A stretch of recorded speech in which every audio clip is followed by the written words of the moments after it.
If she keeps acting like she owns the place, maybe she is my boss. The joke exploded across the grand ballroom, bouncing off crystal chandeliers and polished marble floors as expensive laughter filled the air.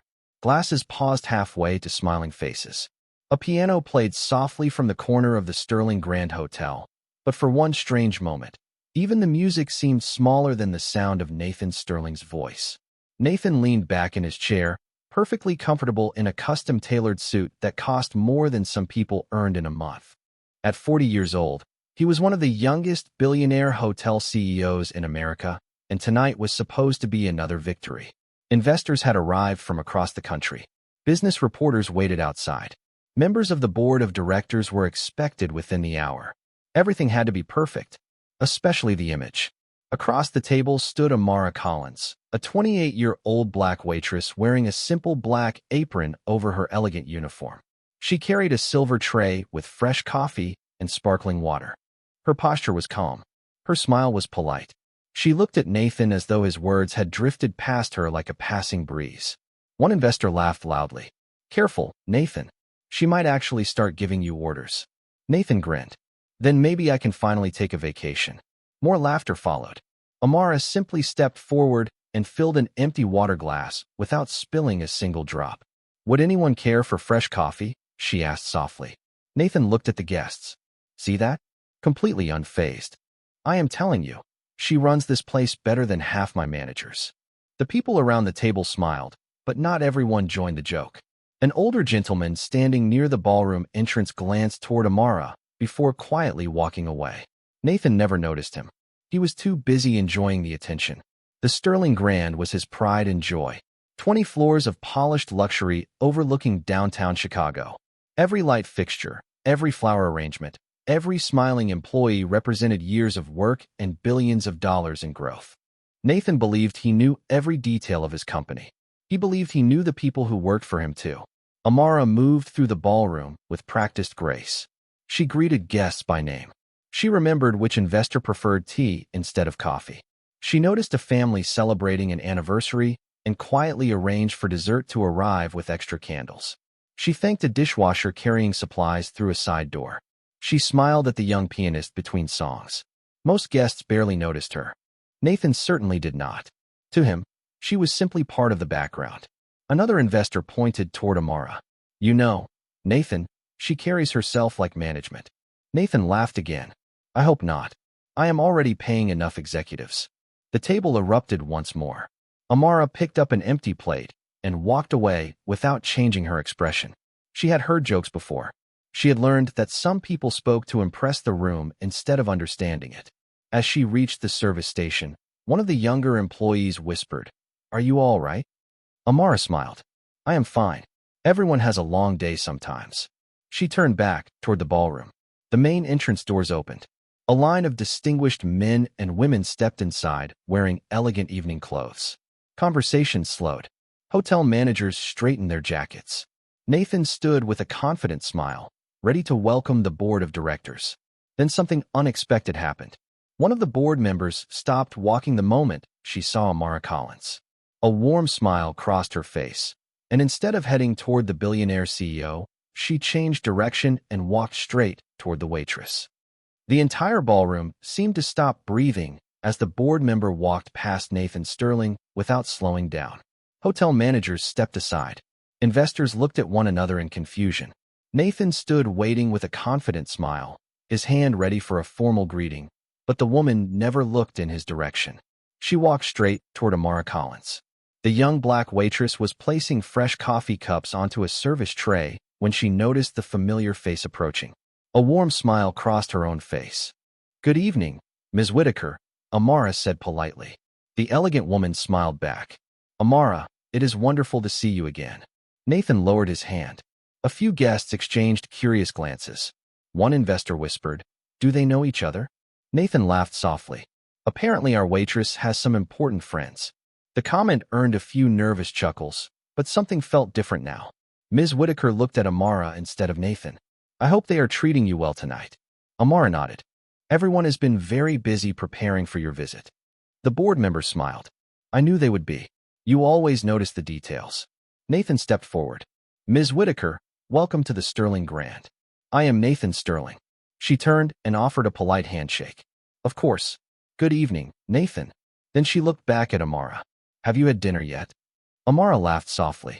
Not yet, ma'am. You work too hard. The conversation lasted only a few seconds, but the room had changed. Nathan noticed it immediately. Investors who had been focused on him were now quietly watching the waitress. Senior managers stood a little straighter. Even the ballroom staff looked surprised. Ms. Whitaker joined the rest of the arriving board members, but before leaving, she touched Amara's arm gently. I look forward to speaking with you later. Amara smiled. Thank you, ma'am. Nathan watched the exchange with growing curiosity. Interesting, he said to one of his executives. I wonder how they know each other. The executive simply shrugged. The evening continued. Music returned. Conversations picked up. Dinner service moved smoothly across the ballroom. Amara carried trays between tables with the same calm confidence she had shown all night. She greeted guests by name. She noticed an elderly couple needed extra chairs for family members who had arrived late. She quietly helped a young employee who had dropped a stack of menus. Nathan found himself watching her more often than he expected. There was something unusual about the way people reacted to her. Security guards smiled when she passed. Department managers greeted her with respect. The pastry chef came out of the kitchen just to wave hello. One of the housekeeping supervisors stopped to thank her for helping solve a scheduling problem the week before. Nathan frowned. Does everyone know her? He asked. His assistant smiled. Almost everyone, sir. Nathan laughed. I was joking earlier about her running the hotel. His assistant hesitated before answering. Sometimes it feels that way. Nathan looked across the ballroom. Amara was helping a little girl reach the dessert table while making the child laugh. Her apron was simple. Her job was ordinary. Yet people seemed to trust her without question. Nathan shook his head. There has to be a story there. His assistant nodded. There is, sir. Most of us know at least part of it. Nathan picked up his glass. Then tell me. Before the assistant could answer, another member of the board entered the ballroom, spotted Amara across the room, and smiled so brightly that everyone nearby noticed. Then he walked directly toward the waitress and said loud enough for Nathan to hear, Amara, I was hoping you would be here tonight, because we have something important to thank you for. The question lingered in Nathan Sterling's mind long after the board member walked away. What exactly had Amara Collins done to earn that kind of respect? The ballroom slowly returned to life, but Nathan found himself paying attention to something he had ignored all evening. The people around him were watching Amara differently. She was not simply moving through the room with a serving tray. She seemed to know exactly where she was needed before anyone asked. A young server carrying a stack of glasses looked nervous as he crossed the ballroom. Amara noticed him immediately. She stepped over, took half the load, and smiled. You have this. Just take your time. The young man smiled with relief. Thanks, Amara. Nathan watched the exchange. One of the executive chefs walked out of the kitchen and waved to her. A maintenance supervisor stopped to ask her opinion about moving a table for better traffic flow. She answered with a simple suggestion, and within minutes the problem disappeared. Nathan looked at his assistant. How long has she worked here? Almost 4 years, sir. As a waitress? Yes, sir. Nathan frowned. Why does everyone seem to ask her for help? His assistant smiled. Because she usually has the answer. Nathan laughed. You make her sound like she runs the place. The assistant hesitated. Not officially, sir. Nathan looked across the ballroom again. Amara was helping a guest who had misplaced a jacket. Within seconds, she had called security, checked the coat room, and reunited the guest with his belongings. The grateful man thanked her twice before returning to his table. Nathan shook his head. She must never stop moving. She does not, the assistant answered. She volunteers to train new employees. She helps with charity events. She stays late when someone is sick. Half the staff would follow her anywhere. Nathan folded his arms. Why have I never heard any of this? The assistant looked surprised. I assumed you had. Nathan smiled awkwardly. The truth was simple. He knew profit margins, expansion plans, and stock prices. He could name the architects who designed his hotels and the investors who funded them. Yet he could not remember ever having a real conversation with the waitress everyone else seemed to admire. Across the ballroom, Amara carried fresh coffee to an elderly couple. She knelt slightly to hear the woman better and laughed at something the couple said. The older gentleman reached out and patted her hand with gratitude. She smiled warmly before returning to work.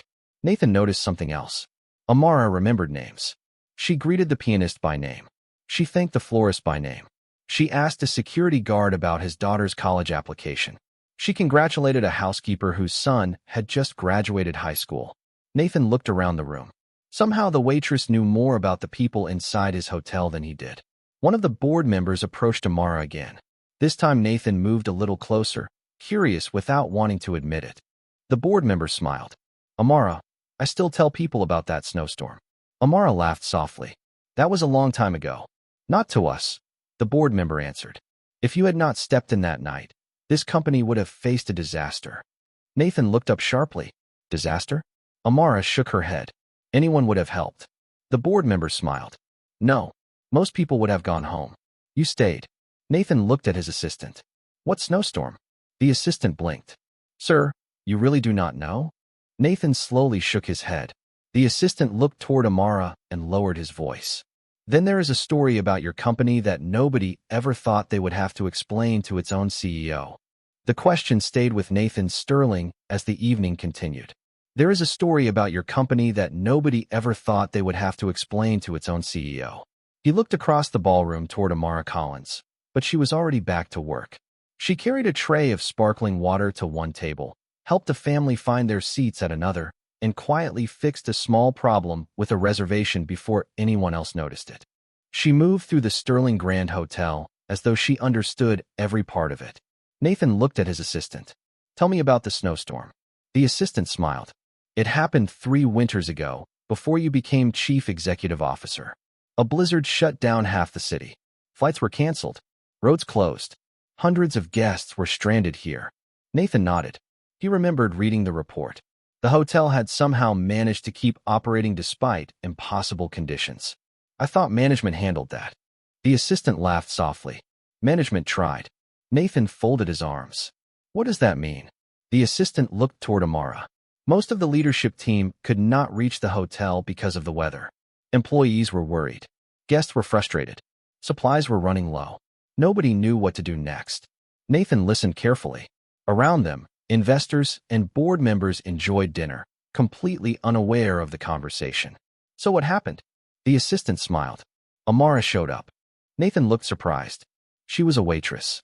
She still is. What could she possibly do? The assistant pointed toward the ballroom. The same thing she does every day? She paid attention. Nathan watched Amara helping a new employee organize a service station. The young worker looked nervous. Amara smiled, offered a few quiet words, and the employee relaxed immediately. She knew which guests needed medicine. The assistant continued. She organized food deliveries for stranded families. She found extra blankets for older guests. She worked with housekeeping to prepare and used conference rooms for children who needed a safe place to play. She even helped the kitchen create simple meals when supplies started running low. Nathan frowned. Where was management? Doing everything they could. But Amara connected the departments. She knew people by name. She knew who could solve problems. She kept everyone talking to each other.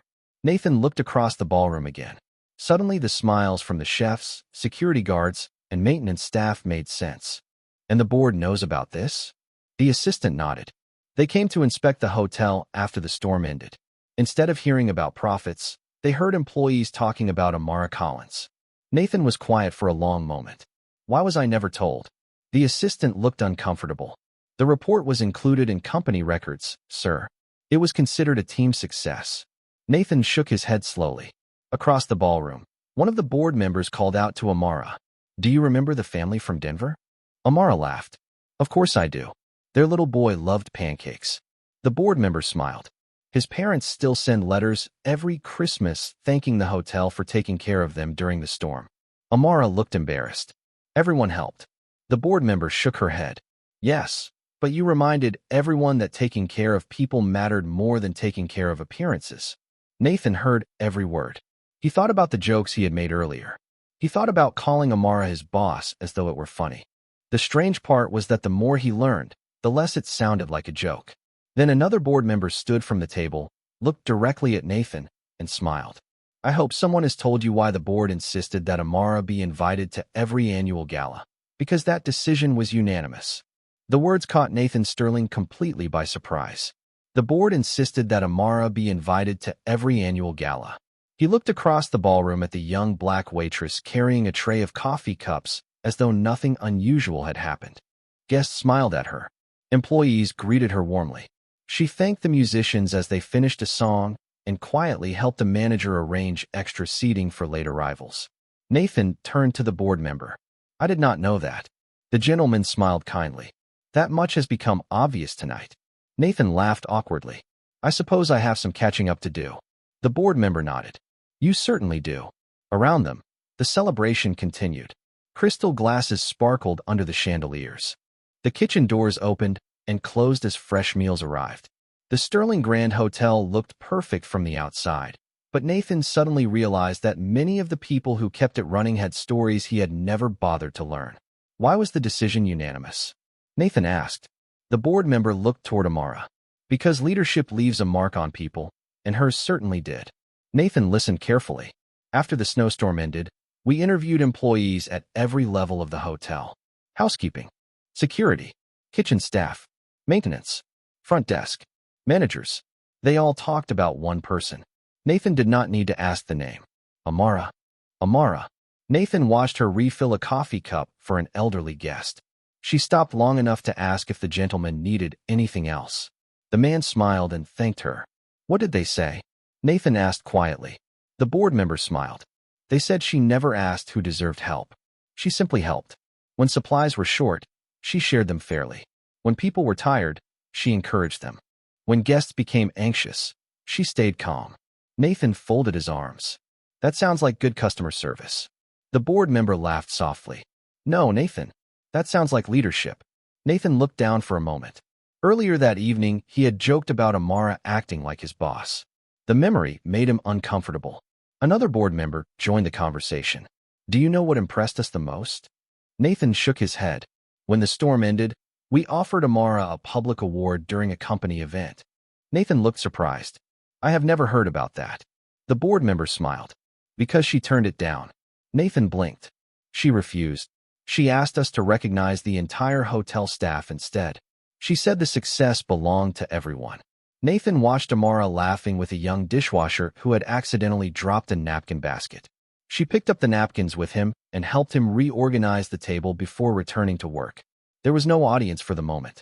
No cameras. She simply did what needed to be done. Nathan quietly asked, "Why is she still working as a waitress?" The board members looked at one another before answering. "Because that is the job she chose, and because she believes serving people is an honorable thing to do." Nathan had no response. Across the ballroom, Amara noticed one of the investors struggling to carry several folders and quickly stepped over to help. The investor smiled with gratitude. Nathan suddenly realized that he had spent years measuring success by titles, offices, and balance sheets while the board had been paying attention to something else entirely. One of the directors looked at Nathan with a thoughtful expression. "There is another reason we asked Amara to be here tonight."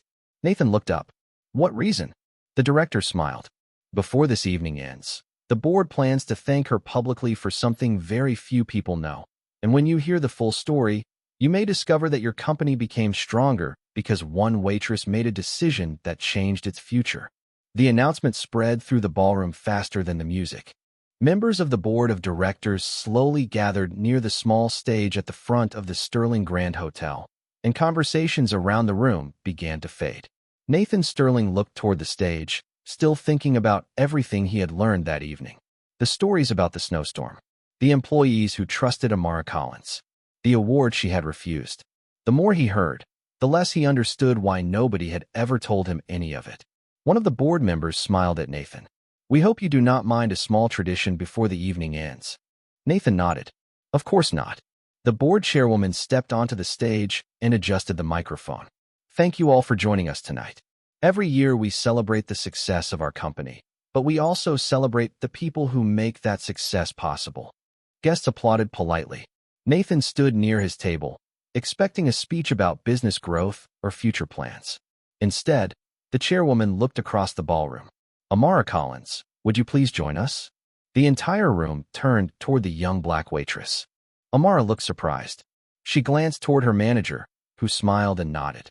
Slowly she walked toward the stage, still wearing her black apron and carrying the same calm expression she had shown all evening. Nathan watched in complete silence. The chairwoman smiled warmly. Amara never likes attention, so she will probably forgive us later for this. Soft laughter filled the room. Amara smiled shyly. The chairwoman continued. Many of our guests know the story of the snowstorm. Fewer people know what happened after it ended. During the following months, our board traveled across the country visiting sterling properties. Everywhere we went, employees told us the same thing. They talked about teamwork, kindness, and leadership. Again and again, one name appeared in those conversations. She looked at Amara. Yours. Nathan noticed employees throughout the ballroom, smiling proudly. Housekeepers, servers, security guards, chefs, managers. They all seemed to know exactly what was coming. The chairwoman continued. We asked employees why they respected Amara so much. One answer stayed with us. They said she made everyone feel like their work mattered. A board member stepped forward holding a framed photograph. This picture was taken after the snowstorm. Most people see a crowded hotel lobby. We see something different. The picture was projected onto a large screen. Nathan looked closely. Dozens of employees filled the lobby. Families sat together waiting for updates. Children played with board games. In the center of the photograph stood Amara, handing out cups of hot chocolate with a smile.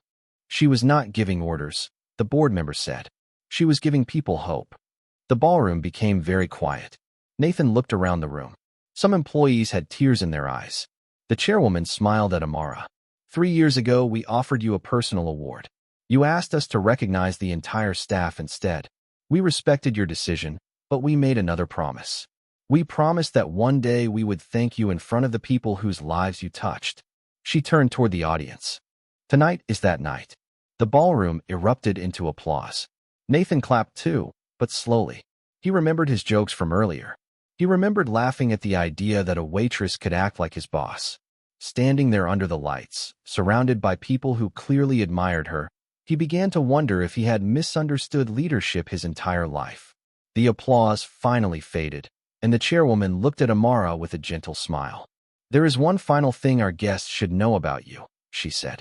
The board asked if there was any reward you wanted for everything you had done, and your answer changed the way we think about this company forever. The applause slowly faded, but the warmth in the ballroom remained. Amara Collins stood quietly beside the board chairwoman, looking more comfortable serving coffee than standing under bright lights. Nathan Sterling watched from his table, waiting to hear the answer to the question that had captured everyone's attention. What reward had Amara asked for after everything she had done for the company? The chairwoman smiled. When we offered Amara a special bonus and a management position, she thanked us for our kindness. Nathan looked surprised. Around the ballroom, several guests exchanged curious glances. The chairwoman continued. Then she said something that none of us have ever forgotten. She turned toward Amara. Would you like to tell them yourself? Amara looked across the room at the employees she worked beside every day. She smiled softly. I told the board that I already had a job I loved. A few people laughed gently. The chairwoman nodded. That was only part of it. Amara looked down for a moment before continuing. I asked if the money could be used to create a scholarship program for hotel employees and their families instead. The ballroom became very quiet. Nathan slowly lowered the glass in his hand. Amara continued speaking. I grew up believing that opportunity changes lives. I thought helping other people learn new skills would do more good than helping only one person. The board members smiled proudly. One of them stepped forward. We accepted her idea. Since then, dozens of employees and family members have received educational support through that program. Nathan looked around the room. The young dishwasher smiled. A housekeeper quietly wiped away a tear. A security guard folded his arms and nodded proudly. The board member continued. Some of the people working in this hotel tonight are studying because of that program. Nathan felt a strange feeling settle over him. Earlier that evening, he had laughed at the idea of Amara acting like his boss. Now he was learning that she had quietly improved the lives of people throughout the company without asking for attention or recognition. One of the younger employees stood near the back of the ballroom. The chairwoman smiled and invited him forward. The nervous young man walked to the stage. Would you tell everyone your story? The employee nodded. My mother works in housekeeping here. I wanted to study engineering, but my family could not afford college. The scholarship helped me stay in school. He looked at Amara. I never had the chance to thank you properly. Amara smiled. You do not owe me anything. Just work hard and help someone else one day. The young man nodded. I will. Nathan looked at his assistant. How many people know about this? The assistant smiled. Almost everyone except you, sir. Nathan let out a quiet breath. The answer stung because it was true. He had spent years studying numbers while other people had been building a community inside his own company. The chairwoman looked toward Nathan. We often talk about leadership in board meetings. We discuss profits, growth, and expansion. Amara reminded us that leadership is also about lifting other people up. Nathan slowly stood from his chair. He looked at Amara standing on the stage in her simple black apron. She had not asked for a title. She had not asked for a promotion. She had not asked for wealth. She had simply asked for other people to have a better future. Nathan realized that every joke he had made earlier in the evening had revealed more about his own character than hers. The chairwoman smiled at Amara one more time. There is one final surprise tonight, she said. Several years ago, before Nathan became chief executive officer, the board made a private promise to you, and after everything that has happened this evening, we believe it is finally time to keep that promise. The promise caught everyone's attention. The ballroom grew so quiet that the gentle music from the piano could be heard again. Amara Collins looked at the board chairwoman with a surprised expression. You really do not have to do this, she said softly. The chairwoman smiled. We disagree. Nathan Sterling stood beside his table, listening carefully.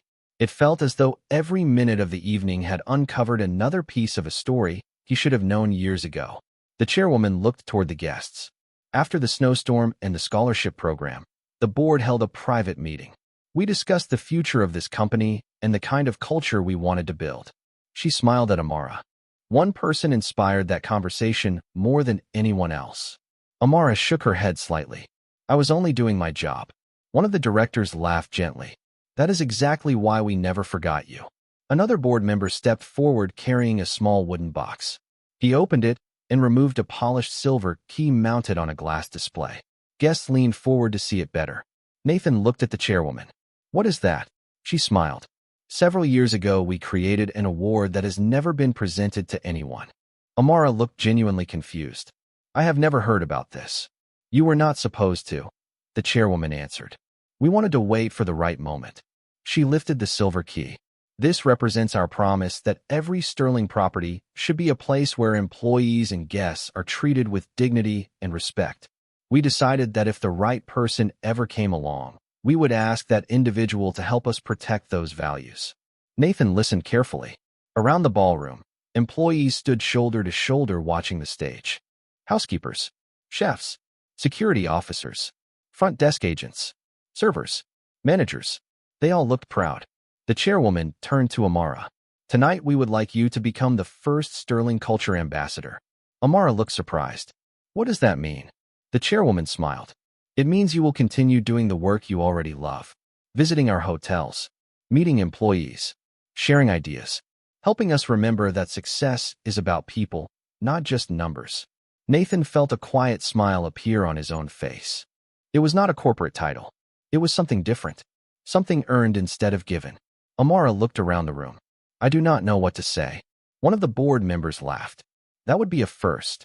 The room filled with gentle laughter. Amara took a slow breath.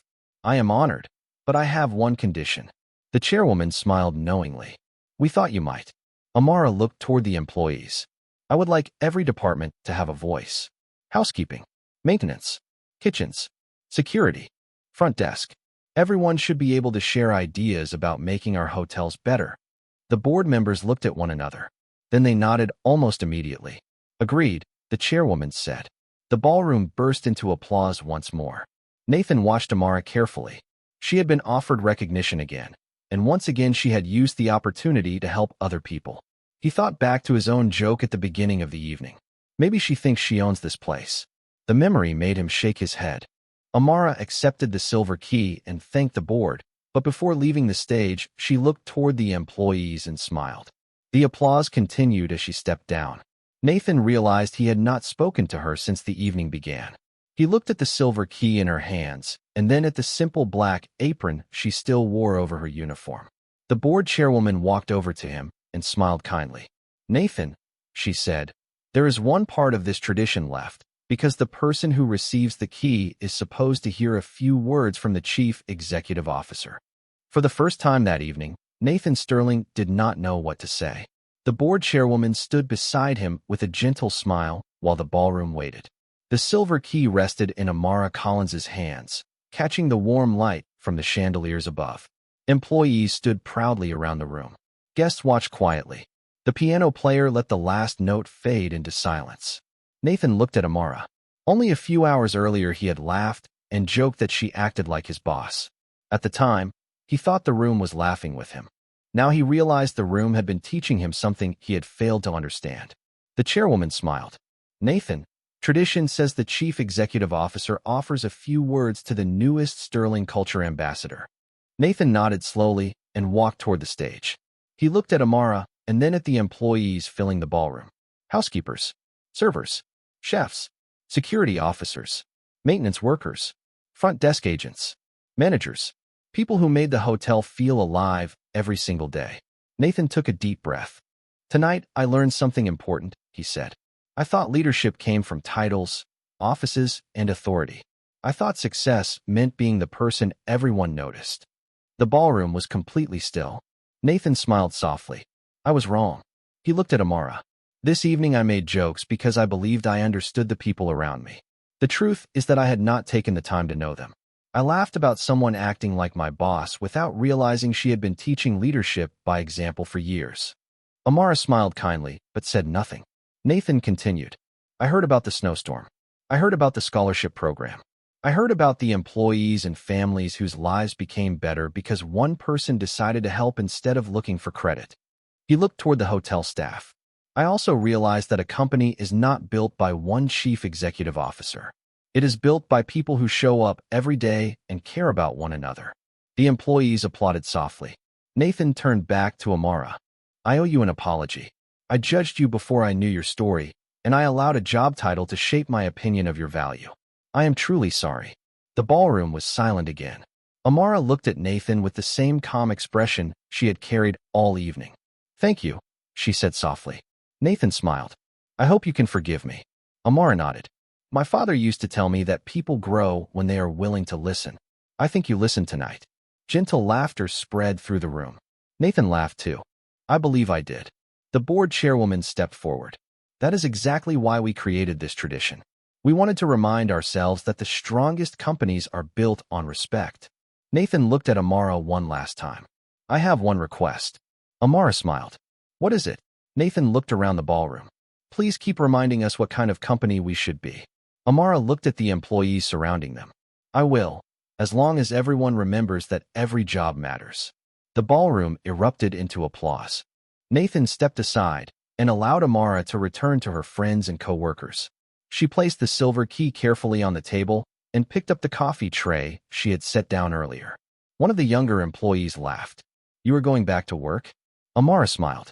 Someone still needs fresh coffee. The room laughed with her. Nathan watched as she walked across the ballroom greeting guests and employees by name. She had not changed because of the applause. She had not changed because of the award. She simply continued being herself. Nathan stood quietly beneath the crystal lights of the Sterling Grand Hotel and understood the lesson he would carry for the rest of his life. Wealth could open doors. Titles could command attention. But kindness earned trust.